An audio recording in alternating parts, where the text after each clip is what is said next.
그런 걸 우리는 영어로 higher for longer라고 해요. 근데 저는 그걸 겪어본 적이 없어요. 그런 형태의 금리 인하는 저도 처음이에요. 맨 꼭대기 올라가 있어야 되죠. 그 꼭대기에 저만 올라가 있는 게 아니라 모두가 같이. 이러고 손 붙잡고 이렇게 올라가 있는 거죠.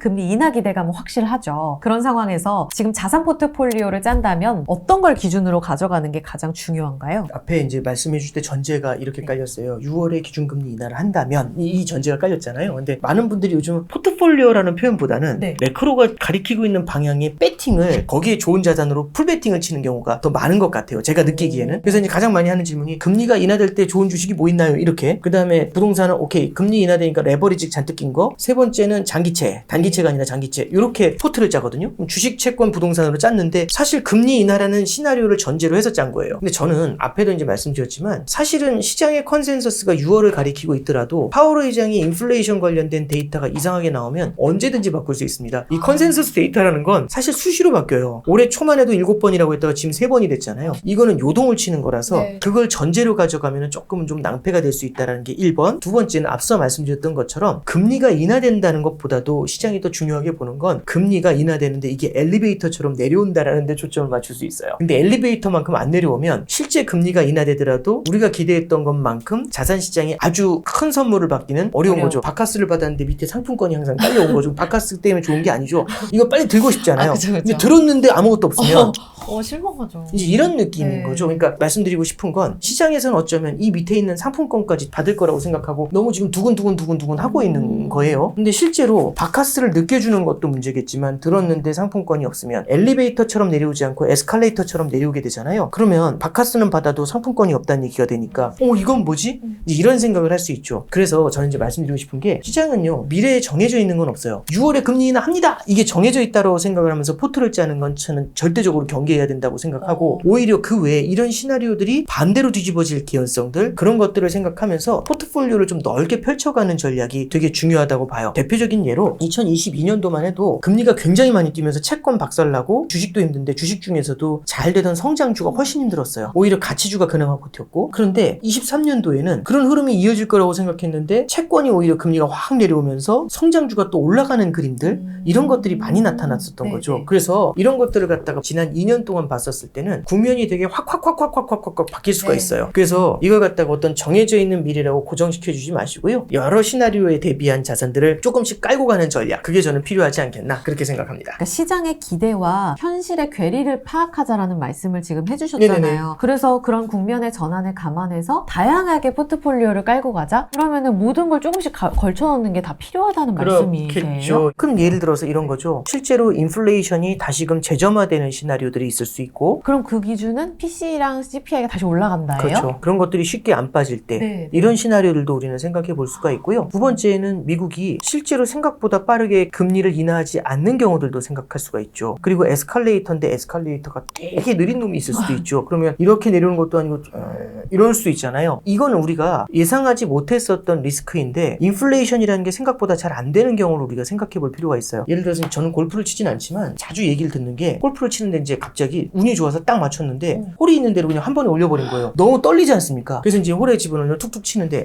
망할 거기서 왔다 갔다 몇 번 한 거죠. 그럼 이제 영혼이 털리지 않습니까? 앞서 이제 어떤 얘기를 해드렸냐면 물가가 빠르게 안정이 됐잖아요. 네. 9에서 3%까지 되게 빠르게 내려왔어요. 근데 작년 6월까지 3% 내려온 다음에 이게 아직까지 3이거든요. 고물가가 길어지는 상황. 마지막 1마일이 적어도 지금은 홀을 중심으로 둬서 한 두세 번 왔다 갔다 한 겁니다. 네. 그럼 지금 멘탈이 좀 흔들릴 것 같지 않으세요? 이거 금방 끝날 줄 알았는데. 그래서 이제 우리가 반드시 그렇게 된다는 게 아니라 포트폴리오는 다양한 가능성들을 이렇게 조금씩 끼워 넣는 거잖아요. 네. 예를 들어서 나는 그런 거 없다. 소프트 랜딩 시나리오가 거의 80%라고 생각한다. 그럼 80%만큼을 강한 자산에 밀어넣으면 되고요. 그러지 않은 자산은 20%를 끼우면 돼요. 근데 내가 봤을 때는 시나리오가 30, 30, 20, 20이다. 그러면 20%에 해당되는 자산들만큼 그 상황에 유리한 자산을 20%를 끼워 놓죠. 그리고 그 상황이 딱 나타나잖아요. 그 자산들을 정리를 해가지고 다른 쪽의 자산들을 좀 키우는 전략들, 밸런스를 좀 빠르게 유지시켜주는 게 되게 필요합니다. 이게 매크로 환경이 미친 듯이 바뀌어요. 그러면 이제 그 매크로가 그만큼 빠르게 흔들리면 당연히 그 주변을 둘러싼 환경이 되게 빠르게 변하잖아요. 그럼 유불리가 되게 수시로 움직이게 돼요. 그런 의미에서 최근에 보면은 그런 거 상관없이 어떤 상황에서도 잘 갈 수 있는 거. 그래서 뭐 엔비디아 성장이 탄탄하게 나오잖아요. 얘만 가 네. 이쪽으로만 쫙 몰리는 거죠. 네. 왜냐면 너무 너무 불안하니 계속 왔다 갔다 하기 힘들잖아요. 그래서 이걸로 모아. 근데 문제는 뭐냐면 모으다 보니까 너무 많이 모이죠. 그러니까 이제 제가 그게 과열이다 아니다 평가할 수 있는 능력은 없어요. 네. 근데 이제 그런 식으로 네. 특정 자산으로 또 쏠리면. 보다 강한 쏠림이 나타나는 이유가 M7 중에서도 또 이 속가지기가 나타나잖아요. 그게 이제 말씀드렸던 것처럼 너무 현기증 나게 돌면 다 필요 없고 이거야. 이런 이제 패턴이 나타날 수가 있죠. 그래서 말씀드리는 게 무언가 정해져 있는 미래를 보면서 그쪽으로 포트폴리오가 최근에 보면 되게 쏠림이 되게 강해지고 있거든요. 그런 것들보다는 여러 시나리오를 감안해서 빈집털이 안 당하게 조금씩은 좀 담아놓자. 이렇게 정리해드립니다. 사실 그것도 궁금해요. 이 고강도의 긴축으로 미국의 금리가 5% 넘게 진행이 되고 있는데 인하도 아직 안 했는데 자산 가격은 계속해서 고공행진을 하면서 나스닥이 사상 최고가, 비트코인 사상 최고가, 금도 사상 최고가, 특히 위험자산의 쏠림 현상이 대단하거든요. 시중에 돈이 없는데 왜 이렇게 자산 가격이 오르는 걸까요? 이렇게 보시면 될 것 같아요. 예를 들어서 12월에 재건축을 발표한 아파트가 있어요. 근데 제가 돈이 별로 없어요. 근데 저 재건축 발표면 떼돈 벌 거거든요. 그러면 땡빚을 내야죠. 근데 갑자기 이제 희재님이 저한테 그러신 거죠. 금리가 5%예요. 근데 제가 그런 거죠. 5%지만 금방 내릴 거잖아요. 한 6개월, 1년 정도면 5%만 내면 지금 이 가격은 평생 못 볼 가격이거든요. 그럼 땡겨야죠. 땡겨서 사는 겁니다. 그러면 돈이 없는데 샀잖아요. 옛날에는 5%는 못 빌렸다니까요. 근데 5%라고 해도 여기서 50% 먹을 건데 땡겨서 사야죠. 그러지 않을까요? 근데 이제 이런 게 있어요. 이 재건축을 안 한대 이러면 어떻게 될까요? 이렇게 되잖아요. 그럼 던져야죠. 근데 이런 케이스가 있어요. 내년 6월에 한대. 내년 6월에 10억인데 그러면 어떻게 할까요? 던져야 되나요? 짜증은 나지만 오케이 견뎌봅시다. 이렇게 되지 않을까요? 그러면 재건축 발표가 늦어져도 버텨요. 그 시기까지. 그렇죠. 이게 얼마나 맛있는 사탕인지 아니까 그러면 버티기에 들어가거든요. 근데 이제 이런 케이스가 있어요. 주식으로 한번 보면은 기업들 중에서도 6개월, 1년 늦어지면 그 사이에 그 안에 죽는 애들이 있을 수 있어요. 그 고금리의 그렇죠. 상황을 못 견디고. 근데 적어도 6개월, 1년 안에는 절대 안 죽을 것 같은 기업이 있어요. 엔비디아 이런 말씀 해주셨는데 엔비디아가 성장이 뭐 지금 엄청나다면서요. 그럼 1년 안에 그 성장이 다 죽을까? 아닐 것 같죠. 그거죠. 그러니까 이제 뭐냐면 불안한 것들은 빼고 점점 위로 올라가는 거죠. 이 배를 타고 가는데 배가 불안해하는데 저 육지에 닿으면 저기 금덩어리가 많아요. 그럼 배 중에서 어디에 올라가 있어야 되니? 맨 꼭대기에 올라가 있어야 되죠. 그 꼭대기에 저만 올라가 있는 게 아니라 모두가 같이. 이러고 손 붙잡고 이렇게 올라가 있는 거죠.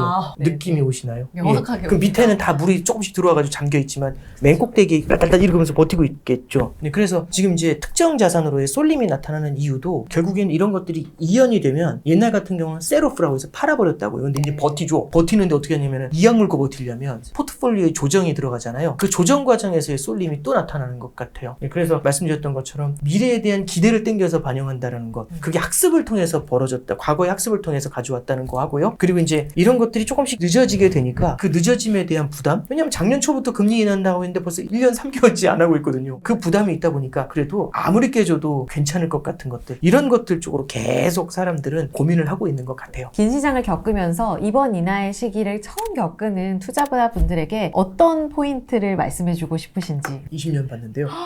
금리 인상 시기에 이제부터 보기 시작했죠. 그래서 2004년부터 6년까지 금리 인상을 받고 그 다음에 금리 인하를 3번을 봤어요. 근데 이제 금리 인하가 그때만 있었던 게 아니라 2000년에도 금리 인하가 있었고 그 이전에는 98년도, 95년도 그렇죠. 그리고 이제 92년도에도 금리 인하가 있었던 거예요. 그러니까 그 앞에도 여러 번 있었는데 저는 이제 20년의 패턴을 보고 한 거죠. 지난 20년의 패턴은 결국에는 저도 제가 우물한 개구리라고 생각을 하는 게 유동성의 힘이 되게 강했을 때 그래서 에스컬레이터를 타고 올라가서 엘리베이터를 타고 내려오는 요 그림만 계속 봤던 거예요. 근데 그 앞으로 가서 94년, 95년, 96년, 97년으로 가보면 그때는 금리 인상을 할 때 94년에 세게 올렸거든요. 되게 세게 올린 다음에 95년도, 96년도에 내릴 때 3번 내려요. 그러다가 97년에 1번 올려요. 98년에 3번 내려요. 99년에 5번 올려요. 그러면 엘리베이터를 타고 내려온 게 아니라 내렸다, 올렸다, 내렸다, 올렸다, 내렸다, 올렸다로 5년간 해요. 5년간 꽤 높은 금리에서 오랫동안 머물러 있었죠. 그런 걸 우리는 영어로 higher for longer라고 해요. 근데 저는 그걸 겪어본 적이 없어요. 그런 형태의 금리 인하는 저도 처음이에요.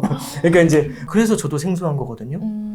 그래서 생소한 사람들이 보다 보면 과거의 패턴에 익숙해지다 보니까 이번에도 이렇게 갈 거야 라는 확신을 되게 많이 가져가는 것 같아요. 그리고 시장도 당연히 최근 20년간의 경험을 통해 보지 94년의 이야기를 응답하라 1994도 아니고 그거 보겠습니까? 근데 저는 좀 말씀드리고 싶은 게 가끔씩 이런 게 있어요. 시험의 난이도가 올라갈 때가 있거든요. 제가 얼마 전에 저희 고등학교 아들놈한테 이제 물어봤어요. 야 이거 저기 이 시험에 이거 나오면은 되게 어려울 것 같은데 이거 뭐야? 딱 물어봤더니 이거 시험 범위 아니에요? 딱 이러더라고요. 대화하기 싫은 거죠 저랑. 시험 범위 아니에요. 딱 이러더라고요. 그 얘기는 진짜 제 생각에는 50년 동안 이어질 베스트 단어인 것 같아요. 시험범위 아니에요라는 단어는. 근데 그때 무슨 생각을 했냐면 이런 거죠. 이게 우리는 시험범위라는 걸 되게 좋아하잖아요. 맞아요. 근데 가끔 그런 사람 있지 않아요? 선생님이 시험 범위 어디에 그러면 선생님이 되게 좀 불친절해서 네네네. 처음부터 배운 데까지 이런 사람들 있잖아요. 있어요. 교수님들 중에도 있잖아요. 교수님들 중에도 있잖아요. 네. 수능이 어려운 이유는 이게 언리미티드잖아요. 그 킬러는 대학에서도 온다면서요. 그러면 그래서 어려운 거잖아요. 그러니까 범위가 넓어지니까. 그쵸. 그럼 우리가 과거의 패턴을 봅니다라고 하잖아요. 그 과거의 시험 범위가 어디죠? 몇 년도까지죠? 2000년인가요? 90년 아니에요? 80년, 70년 내려갈 수 있지 않아요? 그럼 시장의 난이도가 올라간다는 얘기는요. 범위가 넓어진다는 거거든요. 그럼 20년 동안 공부한 20년의 그 조그만 시장을 본 사람 입장에서는 안 보이는 거예요. 이게 뭐지? 그런 생각을 하게 되는 거죠. 저는 어렸을 때는 제가 똑똑한 줄 알았어요. 되게 멍청하더라고요. 이제 그때는 똑똑했다기보다는 용감했던 것 같아요. 그래서 이게 시장을 예측할 수 있고.